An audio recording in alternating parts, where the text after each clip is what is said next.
Perkenalkan, nama saya Anggun Aulia Bastian dengan NIM 204162551114. Saya Arpilia Nurani dengan NIM 20416255201153. Perkenalkan, saya Dinda Resna Amalia dengan NIM 20416255201112. Kami akan memaparkan mengenai tugas kami, yaitu analisis peraturan Undang-Undang ITE dan KUHP terhadap pencemaran nama baik di media sosial. Berkembangnya teknologi era 5.0 di dunia saat ini membawa perubahan dalam kehidupan sehari-hari, terutama dengan munculnya media sosial. Media sosial merupakan sebuah platform atau wadah yang berisikan aplikasi-aplikasi seperti Instagram, X atau Twitter, YouTube, Facebook, dan bahkan yang menjadi viral atau banyak digunakan orang-orang saat ini yaitu TikTok. Media sosial tidak hanya digunakan oleh orang dewasa, bahkan anak sekolah dasar pun mempunyai akun pada media sosial mereka. Kemunculan media sosial membuat masyarakat dengan mudah berinteraksi secara sosial, menyampaikan pendapatnya ataupun opininya, bahkan berbagi cerita mengenai pengalaman pribadi mereka. Namun, dengan kehadiran media sosial, membuat kita perlu ingat mengenai norma kesopanan, terutama dalam menyampaikan sebuah pendapat ataupun kritik di media sosial agar kita tidak melanggar suatu hukum, khususnya mengenai pencemaran nama baik.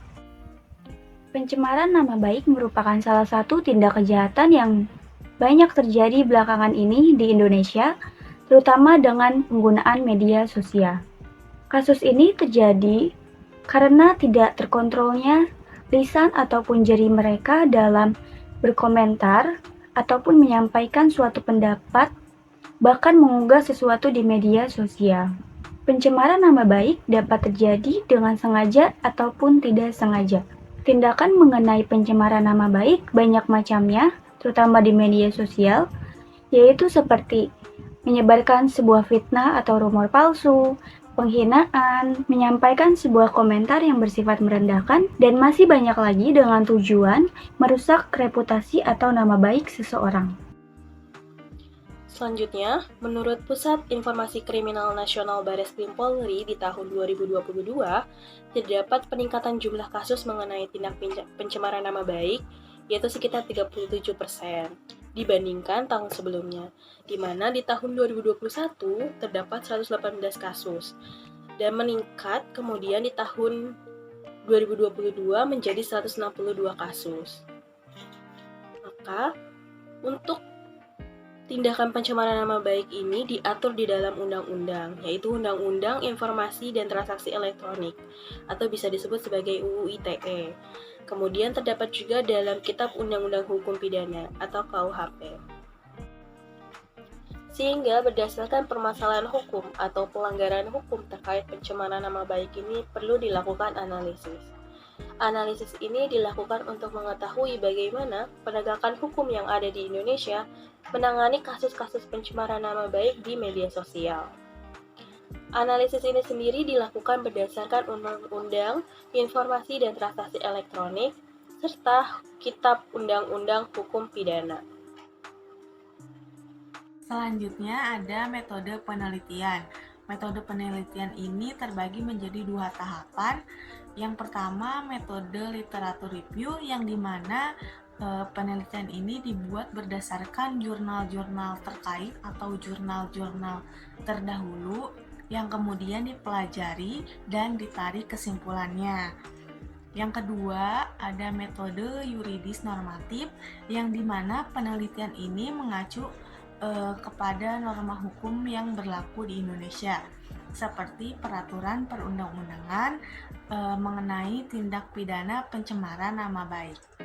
Selanjutnya yaitu objek penelitian. Penelitian-penelitian terkait pencemaran nama baik di media sosial, penelitian terkait tersebut didapatkan atau diperoleh dari Google Scholar dengan rentang waktu 5 tahun, yaitu sejak 2019 sampai 2023. Kemudian sumber data yang digunakan pada penelitian ini berupa catatan peraturan perundang-undangan yang disahkan dan dikeluarkan oleh Dewan Perwakilan Rakyat Republik Indonesia. Selanjutnya yaitu hasil penelitian. Pencemaran nama baik di media sosial ini ternyata menyebabkan tindakan yang berbahaya seperti penyebaran informasi palsu atau berita hoaks, penghinaan, komentar negatif, dan manipulasi gambar. Motifnya itu sangat bervariasi, termasuk kebencian pribadi, konflik bisnis, dan alasan politik. Informasi yang cepat menyebar di media sosial membuat pengendalian pencemaran nama baik semakin sulit. Dampaknya tidak hanya merugikan individu atau lembaga secara keseluruhan, tapi juga berpotensi menyebabkan gangguan psikologis, kehilangan pekerjaan, dan isolasi sosial bagi korban. Maka dari itu, pemerintah dan lembaga hukum di Indonesia menerapkan undang-undang seperti Undang-Undang Informasi dan Transaksi Elektronik atau yang disebut dengan UU ITE dan Kitab Undang-Undang Hukum Pidana atau yang disebut dengan KUHP untuk memerangi kasus pencemaran nama baik di media sosial. Peraturan-peraturan hukum ini diuraikan dalam poin-poin berikut, disertai dengan contoh kasus pencemaran nama baik yang telah terjadi di Indonesia. Yang pertama ada penjelasan mengenai peraturan hukum pencemaran nama baik berdasarkan UU ITE. Yang kedua ada penjelasan mengenai pengaturan hukum di Indonesia tentang pencemaran nama baik berdasarkan KUHP. Dan yang ketiga yaitu ada contoh kasus mengenai pencemaran nama baik di media sosial yang terjadi di Indonesia. Yang pertama, pengaturan hukum pencemaran nama baik berdasarkan Undang-Undang ITE. Saat ini, teknologi internet mempengaruhi kehidupan masyarakat. Adanya internet memungkinkan masyarakat dengan mudah mengetahui informasi ataupun menyebarkan informasi baik mengenai diri sendiri ataupun orang lain melalui media sosial. Dampak penggunaan media sosial yang sering terjadi yaitu tindakan pencemaran nama baik. Nama baik seseorang biasanya dilihat dari pandangan umum mengenai cara ia bersikap ataupun berperilaku. Oleh karena itu, terdapat hukum di Indonesia yang mengatur mengenai penggunaan teknologi, yaitu Undang-Undang Nomor 19 Tahun 2016 tentang perubahan atas Undang-Undang Nomor 11 Tahun 2008 tentang informasi dan transaksi elektronik atau biasa disebut dengan Undang-Undang ITE. Pada Undang-Undang ITE, tindakan pencemaran nama baik di media sosial dapat melanggar hukum dan dijelaskan dalam pasal 27 ayat 3 yang berbunyi setiap orang dengan sengaja dan tanpa hak mendistribusikan dan atau mentransmisikan dan atau membuat dapat diaksesnya informasi elektronik dan atau dokumen elektronik yang memiliki muatan penghinaan dan atau pencemaran nama baik. Di Indonesia, hukuman pidana yang melanggar kasus ini ditegaskan dalam pasal 45 ayat 3 Undang-Undang ITE yaitu dengan penjara 4 tahun dan denda 750 juta rupiah. Selanjutnya, hasil penelitian untuk pengaturan hukum pencemaran nama baik berdasarkan KUHP. Di dalam KUHP, pencemaran nama baik ini disebut juga sebagai penghinaan atau penistaan terhadap seseorang.